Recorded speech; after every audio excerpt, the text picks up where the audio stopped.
I think when you grow up without any kind of religious upbringing or context to what's going on in your life, you can rely on science a great deal, and science can provide a lot of answers, and it can feel like you know a lot about what's going on in the world and how the world works and so on. But when it comes to the deeper things, when it comes to what your life's really about, what the purpose of it is, why you're here, what suffering is really about and what that means, science has fairly few answers. And so I always kind of felt like, when I thought about what happens when you die, I felt like that was a really empty area, that was an area where I didn't have any answers at all. And I always felt like there probably was something. I could never imagine just life ending and ceasing to exist and to be a conscious person.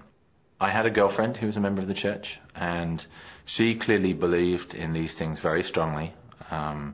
She was an intelligent person. She, could talk to me about science and everything else that I believed in very knowledgeably and intelligibly. But at the same time, she had these very strong spiritual convictions, these strong beliefs that were based on something else, based on faith. And that made me curious, which made me ask a lot of questions. I wanted to know for myself.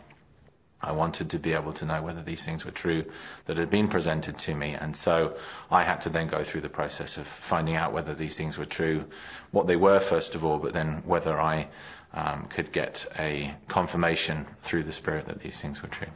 I found praying difficult because I hadn't really prayed before ever in a real way, a personal prayer. I found reading the scriptures difficult because I found that I was constantly in my mind challenging the things that I was reading, saying, is this really true? Can I believe this? This seems somehow unreal.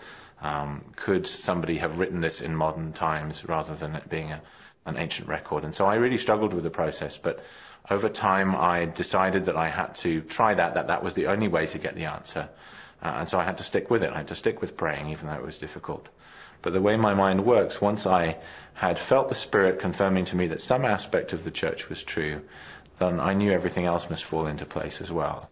I now have a sense of purpose, that I know why I'm here, and that kind of guides a lot of what I do in my life. It means that I want to be honest, that I want to be the kind of person that people can look at and say, this person must believe something that makes them act this way and makes them live this way, so that I could share what I'd received. Jan was born in London, England, and baptized into the Church of Jesus Christ of Latter-day Saints in November 1995. He now lives outside Boston, Massachusetts, with his wife and daughter, where he works as a telecom analyst.